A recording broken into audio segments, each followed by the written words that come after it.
بسم اللہ الرحمن الرحیم۔ شب برات کے متعلق استاذ محترم مفتی سعید پالنپوری سابق شیخ الحدیث دارالعلوم دیوبند فرماتے کہ دیوبند میں تو پتہ بھی نہیں چلتا کہ کب شب برات آئی اور گئی۔ ہم نے اپنے بچپن میں اعظم گڑھ سرائے میر میں دیکھا کہ لوگوں میں کئی روز پہلے چرچا کہ شب برات فلاں تاریخ کو ہے۔ رؤیت ہلال کمیٹی کے ذمہ داران بھی جب شعبان کا چاند نظر آتا ہے تو اسی وقت سے کیلنڈر کے حساب سے اور چاند کے حساب سے طے کر دیتے کہ فلاں دن 14ویں شعبان ہے، اور یہ بھی عام معمول رہا کہ اس دن اہتمام کرتے، رات کو لوگ عبادت کرتے، قبرستان کی زیارت کرتے، بہت سے گھروں میں اچھے پکوان کے طور پہ مختلف قسم کے حلوے پکائے جاتے، اور 15ویں شعبان کو بہت سے مرد اور بہت سی خواتین روزے رکھتے۔ یہ ایک معمول دیکھتے رہے۔ احادیث کے پڑھنے اور مطالعے کے بعد بقول مفتی تقی عثمانی ممتاز عالم دین عالم اسلام کے کہتے ہیں کہ 17 صحابہ سے شب برات کی فضیلت ثابت ہے۔ دوسری طرف مفتی زرولی صاحب ممتاز عالم دین وہ فرماتے ہیں کہ علامہ زاہد الکوثری نے کہا کہ 8 روایات شب برات کی فضیلت میں ہیں، ان میں سے 3 روایات صحت کے درجے کو پہنچتی ہیں۔ مشہور اہل حدیث عالم دین علامہ عبدالرحمن مبارک پوری کہتے ہیں کہ اس سلسلے میں اس قدر آثار ہیں جس سے شب برات کی فضیلت ثابت ہوتی ہے۔ ان احادیث و روایات کی موجودگی میں جس کے سلسلے میں ماہرین حدیث کہتے ہیں اور نقد کرتے ہیں، حکم لگاتے ہیں کہ یہ ضعیف ہیں، محققین علماء کی رائے ہے کہ جب کسی عمل کو مختلف احادیث سے ثبوت مل رہا ہو اور گو وہ احادیث ضعیف ہوں تو نفس فضیلت ثابت ہوتی ہے۔ اس لحاظ سے علماء کرام کا دور اول سے لے کے آج تک معتد بہی علماء کرام اور صلحاء بزرگان دین کا تعامل رہا ہے کہ اس شب میں خصوصی عبادت کا اہتمام فرماتے ہیں۔ اس لیے اس رات کو عبادت کی رات اور اللہ سے مغفرت طلبی کی رات، اللہ کی طرف رجوع کی رات ہونا اور اس طرح عمل کرنا یہ مستحب ہے۔ جو کوئی اس رات عبادت کرے وہ ثواب پائے، کوئی نہ کرے تو اسے برا بھلا بھی نہیں کہہ سکتے۔ البتہ فجر کی نماز جماعت کے ساتھ پڑھنے کی سخت تاکید ضرور کرنی چاہیے۔ گفتگو کا موضوع فرائض سب سے زیادہ بنایا جائے، یہ ایک مستحب عمل ہے، جس نے کر لیا بہتر، جس نے نہیں کیا وہ قابل مذمت نہیں۔ رہی بات 15ویں شعبان کے روزے کی، تو اس سلسلے میں وہ لوگ جو کہ رسول اللہ صلی اللہ علیہ وسلم کے طریقے مبارکہ کے مطابق ہر مہینے میں 3 روزے قمری اعتبار سے 13ویں 14ویں 15ویں کو رکھتے ہیں تو وہ خوش نصیب ہیں۔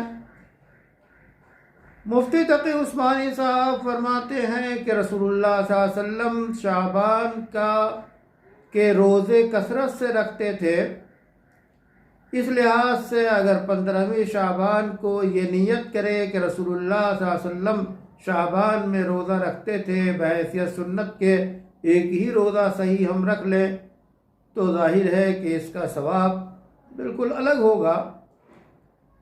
لیکن جو روایت روزے کے سلسلے میں ہے، ابن ماجہ میں موجود ہے اور بھی بعض احادیث کی کتاب میں موجود ہے، اس پہ اس درجے کا حکم کہ وہ اس سے کوئی ایسی چیز ثابت ہو ضعیف اور کمزور قرار دیتے ہیں، لیکن نفس استحباب کا ثبوت ضعیف احادیث سے ہوتا ہے۔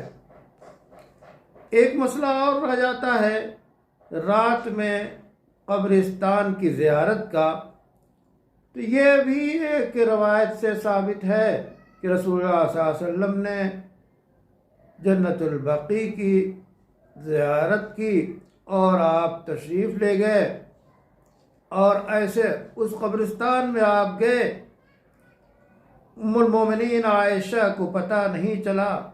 مسئلہ اور رہ جاتا ہے رات میں قبرستان کی زیارت کا، تو یہ بھی ایک روایت سے ثابت ہے کہ رسول اللہ صلی اللہ علیہ وسلم نے جنت البقیع کی زیارت کی اور آپ تشریف لے گئے، اور ایسے اس قبرستان میں آپ گئے، ام المومنین عائشہ کو پتہ نہیں چلا۔ پھر آپ نے فرمایا، لیکن یہ روایت بھی سندی اعتبار سے فنی اعتبار سے اس پہ کلام کیا گیا ہے،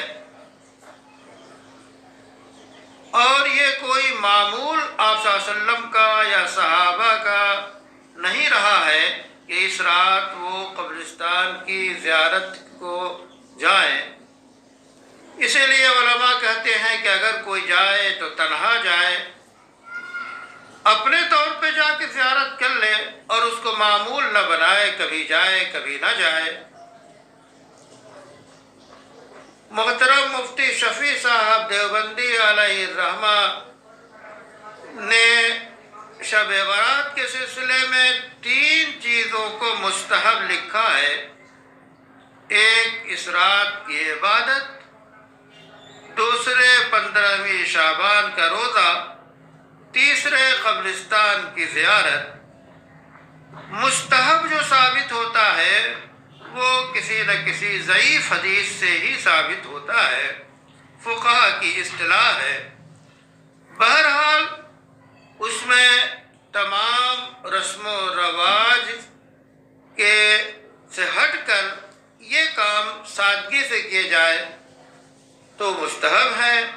وہ نظاہر ہے کہ ایسے کام کو شور شرابے کے ساتھ، قافلے کے ساتھ، جتھوں کے ساتھ قبرستان جانا، نوجوانوں کا سڑکوں پہ شور مچانا، بائک کی ریس کرنا اور یہ ہنگامے، یہ شور شرابے عام حالات میں منع ہے، تو عبادت کی رات سمجھ کر اس رات میں کرنا انتہائی سخت منع ہے، اس سے گریز کرنا چاہیے۔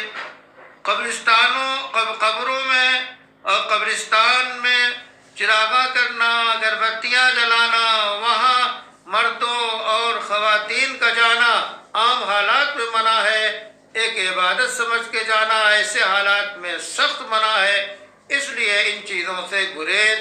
آتش بازی بھی بعض لوگوں نے شب برات کا حصہ بنا دیا، جو کہ عظیم ظلم ہے، زیادتی ہے، اسراف ہے، فضول خرچی ہے۔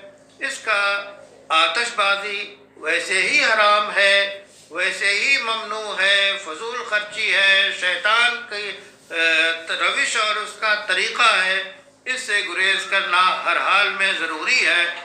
تو سادہ انداز میں اپنے طور پہ شب برات میں 15ویں رات کو کوئی عبادت کر لے، اس کے لیے فضیلت ہے۔ اپنے طور پہ روزہ رکھ لے، اسے بھی ثواب ملے گا۔ تنہا کوئی کبھی چلا جائے، قبرستان کی زیارت کر لے، موت یاد آئے گی، آخرت یاد آئے گی۔ تو یہ ہے شب برات کی حقیقت ہے۔ اور حقیقت یہ بھی ہے کہ ان دیندار علماء کا طبقہ عالم اسلام میں اپنے طور پہ اس رات کی فضیلت سے واقف ہے۔ جس طرح لوگ تہجد گزار ہیں، تہجد پڑھتے ہیں، شب بیدار ہیں، اور یہ امت کا ایک ورثہ ہے، ایک اثاثہ ہے، ایک تعامل چلا آ رہا ہے۔ تو بعد اس طرح کی راتوں میں خصوصی اہتمام، وہ بھی ان کی شایان شان ہے۔ اس لیے عام حالات میں نہ کوئی یہ تہوار ہے، نہ یہ کوئی اہتمام کی ایسی چیز ہے جس پہ تہوار کی حیثیت سے توجہ دی جائے۔ تہوار تو دو ہی ہیں، عید الاضحیٰ اور عید الفطر۔ اس لیے اہل اسلام کو، خاص طور پہ بر صغیر میں بسنے والوں کو، ایسی چیزوں سے جو شریعت نہیں ہے اس سے گریز کرنا چاہیے، اور علماء کرام کی جو ہے ہدایات کی روشنی میں اپنے عبادات، اپنے معمولات کو ڈھالنا اور زندگی کو سنوارنا چاہیے۔ اللہ سے دعا ہے کہ ہر خیر عطا فرمائے، ہر شر سے حفاظت فرمائے۔